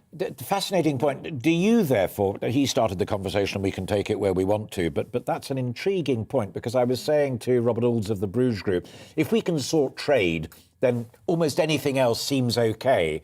But with China, the world's second biggest, perhaps one day soon biggest economy, you're saying there are moral issues here that mean that we have to gird our loins a little and draw our horns in. Exactly. No, there are so many human rights problems, but even leaving that aside, if we look at, for example, the recent fanatical green agenda which Boris is pursuing, the UK accounts for only 1% of global emissions, and yet China is there building coal-fired power stations, one of the biggest polluters in terms of countries, and so far there's nothing been said on that, and yet it's going to be the British people, especially the poor. I don't dispute that, Alice. It's a different argument.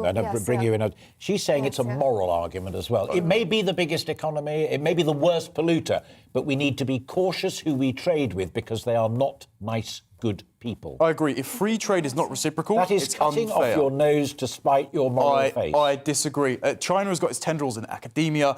We have become so reliant on it for manufacturing, and especially pandemic PPE supplies. They've outpaced Germany as our main. And as well, as you said about the green agenda, right?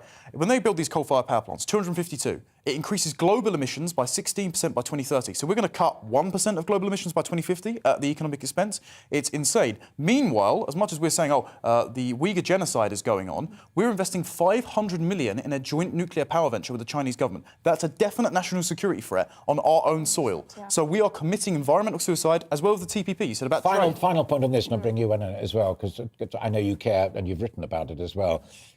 You've got, I mean, not quite the bright young things in the Conservative Party, but you have, and actually Dan Jarvis as well in the Labour Party, who's served in uniform. You've got people like Tom Tugendhat and Tobias Ellwood who care passionately and deeply about this. They are on the government's case as well. Yes, the China Research Group, I particularly like. Yes, it's so important. I think we should definitely be looking into things. And as you said, we're making these deals, these backroom deals. I was absolutely scandalised by Matt Hancock creating these PPE contracts and knowing that it was slave labour, North Korean slave labour being used to make PPE. John Redwood said just the other day as well, the lateral flow test plastic things, predominantly from China. I'm so glad we banned plastic straws, when they're done. Yes, exactly. 53 million Only masks. these masks, yeah. All right, two of you bright young things. What did you make of Robert Alds on Brexit? I thought he spoke up about very many important issues. I mean, we left the European Union in order to pursue an independent, sovereign future. And whilst I think there have been such great progress in terms of trade, I don't think we are still seeing the potential which Brexit Do you share my disappointment or his anger? I'm a bit angry. I was very, very passionate about Brexit, and as I could see how much it could empower us and empower our nation, and I don't think that's been fully realised. Some of the points I put to him, and I hope I did it calmly, is that even the bits that were in the oven-ready package, realistically, were not doable. I agree with you. You're never going to get to appease both sides of the Northern Irish border debate. It's basically impossible. And he kept banging on about Sinn Féin quite rightly, and they are in the ascendancy. They're detestable, yes. But unless you can get a deal that both sides agree with, Good Friday Agreement, bye-bye. Exactly. In which case the Americans won't play ball. It was always going to be an issue, and as well with Biden being what some people disparage him as plastic paddy, of where he clings very hard to his Irish heritage, even though there's not much going back, and so he disparages Britain. We're on the back foot now dealing with our predominant trade partner instead of President Trump. So it's very frustrating. This is why it has to be, when you're never going to have a perfect oven-baked policy deal, it has to be a question of national sovereignty. Was it morally right for Britain to leave an imperial project by Germany? Yes. We are never going to be a unified Europe because we've got too many differences. Britain believes in the individual person, Germany believes in the apotheosis of state. It just struck me listening to you both of you on that. Is this a generational thing almost? Because I can remember I sat in Belfast when the Good Friday Agreement was signed. I interviewed the lovely late Mo Mowlam about it all. And I remember seeing Gerry Adams and other leaders of the Sinn Féin IRA sitting there smiling and what have you. That was a long, long time ago. Is relative peace something that may have lulled your generation into a false sense of security about Northern Ireland? Well, I mean, we're living in such a different time, and I think since Brexit, a lot has changed. To be honest, we are a different nation. And now, especially being independent, circumstances have completely changed. So, but does that warrant risking the Good Friday Agreement? Well, I think morally speaking, you have to put it somewhat in contention. I've never been particularly naive to the risks, just because I've got Irish family who've always spoken about that sort of stuff. And I think I was born on the day that the IRA bombed the Thatcher, the hotel where she was at. Brighton. Yeah, so it's always been somewhat of a thing in the back of my mind. But again, it comes down to, OK, on principle, politically, are we too different from Germany to be marching across the imperial European project? Yes, so we should have...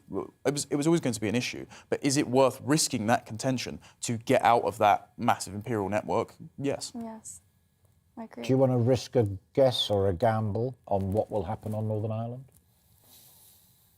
I think there'll have to be renegotiation at some point, to be honest, because the situation is very complicated, and I don't think Boris did a very good job at negotiating, or Theresa May, perhaps, seeing as so much of his deal was really just hers rehashed. And is there also, final one on this, perhaps, you come in on it as well, Alice, if you want, but Conor particularly, is there a political significance in...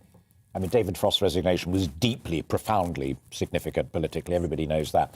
But giving that brief to Liz Truss, Foreign Secretary, rather than another middle-ranking minister? Well, it's looking to expand the scope of a post-European Britain trade system. The problem, I was going to say, about linking back to our earlier discussion about China and the green agenda and that, we're joining things like the TPP, which sound great in principle, an everyone but China club. But if you look at the clauses in there, for example, you're obligated to buy from certain companies within those member groups, and that includes on things like oil. So as soon as we jump out of fossil fuels by 2050, we're there on the hook for lawsuits from companies to countries that we can't get back. And they did that with TransCanada, and the US was on the hook for billions from the taxpayer. So at the same time as we're doing this post-Brexit levelling up agenda around the world of global Britain, well, we're shooting ourselves in the foot environmentally and economically. What's it look like out there generally? As we all agree, I mean, polls make great headlines, but polls are merely a snapshot of what people felt yesterday or the day before when they were asked, not even today. And the Mail has a very deep and powerful poll today in the sense that it shows the Conservative Party in deep trouble, but the Labour Party not quite reaping all of the benefits. It shows Boris Johnson in deep trouble, but Sir Keir Starmer not yet reaping all of the benefits. Where do you think we are right now as we enter 2022 politically? I think, honestly, many people are very disillusioned and perhaps apathetic as well towards the political establishment at this point. I mean, for so many years, we've seen so much uncertainty from the Conservatives, not just now with COVID and never really knowing what's going on, but also I remember in Brexit, there was so much uncertainty there as well. We've seen this pattern. And obviously the Labour Party, I feel are completely unelectable. But the Conservatives... Even after the reshuffle? Yes, yeah. Especially after yeah. Why do you say that? Well, they've ratified back again around the rejoin, remain. No, it's a tired argument, the remaining and rejoining, and it's never going to go down well with the British people, which are obviously so pro-Brexit. And the Conservative Party really was a beacon of hope for so many. I remember the election, so many people had so much hope and were so eager to see what Boris and how he could transform the nation. And instead, COVID hit, and I mean, in terms of both the economy, we're going to have a long time recovering from this. So I think the Conservative Party really need to find those Conservative values again and have a more positive approach, because all we've seen is such negativity. And we get accused here on GB News across the piece of Boris bashing, and I'd be the first, and I'm sure Dan and other friends would say the same. Not Boris bashing. We're simply trying to capture a scenario where folk out there are saying, tell it like it is, there are real problems, and you've both said that. Do you think, nevertheless, he is untouchable? Or do you think he is in trouble as the leader of his party? I think he's currently deciding whether to go with a whimper or a bang. If he would have tried to go for... Oh, he's decided to go? Well, no, I think it's whether or not how long he can cling on. Because if he would have gone for another lockdown, I think Labour would have actually felt it's so comfortable to rebel now they've got the precedent of vaccine passports. He would have been out on his ear with letters from the 1922 Commission saying, hey, call for your resignation, you're politically untenable. Now we're looking at investigations to the Downing Street parties, particular malfeasance by his ministers in terms of PPE contracts and with Pfizer and Moderna. And then you're also looking at, in the future, the economy. As you said earlier, the economy is stupid. If things start to wane, as we're seeing inflation here, it's a tax on the poor, especially the Red Wall, who are like, we're going to lend you our vote for Brexit, please make economic conditions better. Is he just going to go quietly into that good night? But top of any critique of brand Boris is bounce. Yeah, that's the thing. I think I don't trust Boris one bit, to be honest. And I'm a Conservative at heart in terms of my values and my principles. And I do not think that this party represents me or many other people who voted with goodwill and good faith, thinking that Boris would take the nation into a new chapter where we would return to our Conservative principles and see economic growth. And instead, Rishi Sunak, I feel, has been a bit of a disaster, just throwing around money and all this. So yeah. Ooh! Takes me to my last question, and I'm being told by James, our producer, that we have a minute left. I firmly believe that one of the main reasons that Boris Johnson is probably more secure than some of the critics suggest is that whether they're good or bad, there is no one single candidate around whom sufficient numbers of Conservative MPs can unite. Perhaps. Connor? Alice? Connor? I think even just with the last extension of the Coronavirus Emergency Act, there were so many members of the party who rebelled against that, MPs in Parliament. So Boris, I think, is, there's a tenuous perhaps grab on power, I think. So, you go. But then who would... You've got 30 seconds. OK, I think the Whitehall apparatus are going to ratify around their frontman. Gove seems to know where the bodies are buried, so despite the fact that he is justifiably disliked by the public for his education and housing policies, I think the party is going to push him as their safe bet. It's absolutely fascinating, and I'm long enough in the tooth to remember that, of course, it's never Michael Heseltine. It's always more likely to be a John Major. And at the time, how they said profoundly who... I was even interviewed by CNN in America to try and explain to them not what had happened to Margaret Thatcher, but who John Major was. It's a real pleasure seeing both of you. Join us again. Let's do it one more time. Thank you very much indeed, Connor and Alice. Coming up, Rhiannon Jones will be taking a look back at the sporting heroes and villains of 2021, and I will be back at 3. First, the weather. It's time to remind ourselves there's always another winter. Canary Islands sponsors the weather. Looking ahead to this afternoon, and the UK is looking very mixed with some sunshine, but also bands of rain or showers sweeping eastwards. Let's take a look at the details. By late afternoon, the rain will have cleared southwest England, leaving a legacy of sunny spells and blustery showers, some heavy with hail. Temperatures in Plymouth at around 11 Celsius. The same rain band will now be bearing down on the London area, so expect some heavy downpours and gusty winds for an hour or two. But most of Wales will be back into the sunshine, albeit with a scattering of blustery showers, especially near the coast. There will still be some rain across Pennine areas, but brighter skies should return to most parts from the west before the sun sets. Temperatures by late afternoon around 9 or 10 Celsius. The odd shower may encroach into North Yorkshire and Teesside later this afternoon, but on the whole it should remain dry and bright with the best of the sunshine for Northumberland. Lots of showers will be packing into western Scotland, likely merging into longer spells of rain at times. Some of those will blow across to the east of the country too. Northern Ireland will see a mixture of sunshine and showers this afternoon, with the majority of the showers in western and northern areas. Heavy rain and gusty winds will soon clear eastern England, with plenty more showers feeding into western and northern areas. And that's how the weather is shaping up for the rest of the day. Canary Islands sponsors the weather.